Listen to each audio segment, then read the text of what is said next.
नारायणं नमस्कृत्यं नरं चैव नरोत्तमं देवीं सरस्वतीं व्यासं ततो जयमुदीरये।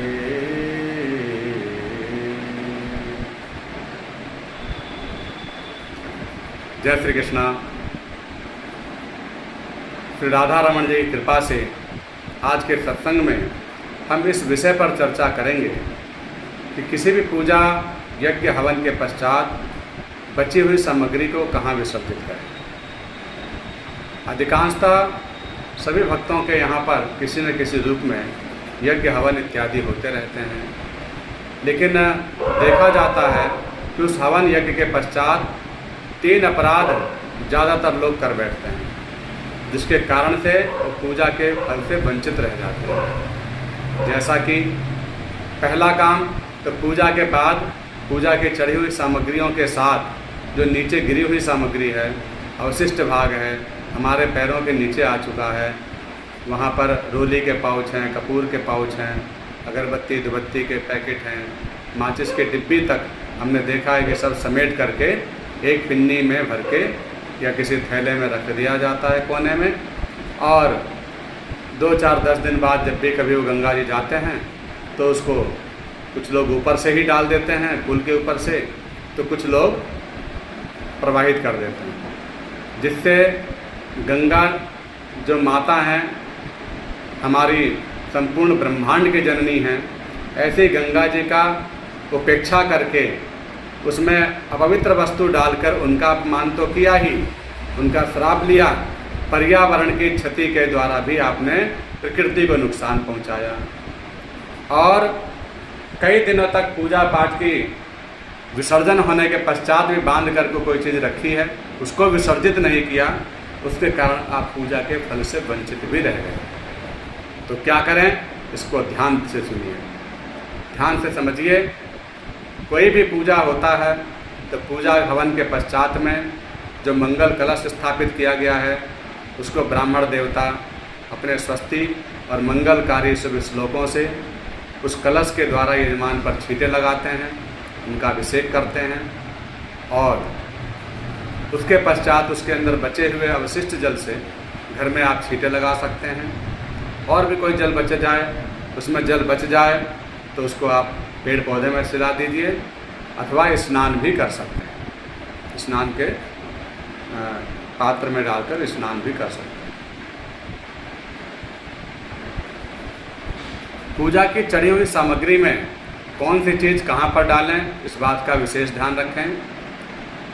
चौकी के ऊपर चढ़े हुए पूजा के फूल, चावल, पान इत्यादि और हवन सामग्री, इनको आप इकट्ठा करें और नज़दीक के कहीं गौशाला जहाँ गाय गोबर इकट्ठा होता है उसमें आप डाल सकते हैं। वहाँ उसके फूलों के द्वारा खाद बन जाएगी और फिर वो उसके बाद खेतों में चली जाएगी। तो ये सबसे उचित और अच्छा उसका सदुपयोग हो सकता है।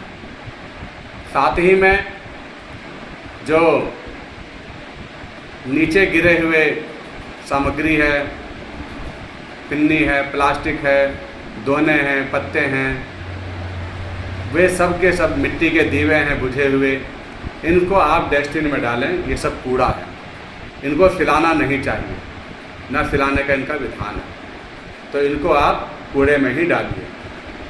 केवल पूजा के चढ़े हुए फूल, चावल, यही सामग्रियों को हमें, और हवन सामग्री इत्यादि को ही गाय के गोबर में आपको डालनी है, या कहीं पार्क में गड्ढा खोद करके आप उसे मिट्टी में भी दबा सकते हैं, ताकि वो फूल फिर समय को पा करके अगर रोज़ रोज़ उस पर जल पड़ेगा तो फूल उग जाते हैं। गेंदे के फूल इत्यादि बड़े आराम से वहाँ पर दोबारा आ सकते हैं। तो ऐसे पार्क इत्यादि में भी हम उन फूलों को, सामग्रियों को डाल सकते हैं, दबा सकते हैं। लेकिन गंगा जी में अगर डालना हो अथवा किसी नदी में डालना हो तो तत्काल तो आप डाल सकते हैं। पूजा हुई, पूजा के उपरांत आप उसी ही दिन अगर गंगा जी जा रहे हैं तो ताज़े ताज़े पुष्प, सामग्री इत्यादि के द्वारा कोई नुकसान नहीं है, बल्कि वो औषधि के रूप में उस नदियों में सम्मिश्रण होकर के हमारे लिए स्वास्थ्य के लिए लाभकारी बन जाते हैं, प्रकृति को लाभ पहुंचाते हैं। तो आप उनको ताज़े फूलों को डाल सकते हैं, लेकिन बासी कई दिनों के रखे हुए जिनमें नमी के कारण वो कीड़े तक पड़ जाते हैं, तो ऐसे फूलों को नहीं चढ़ाना चाहिए।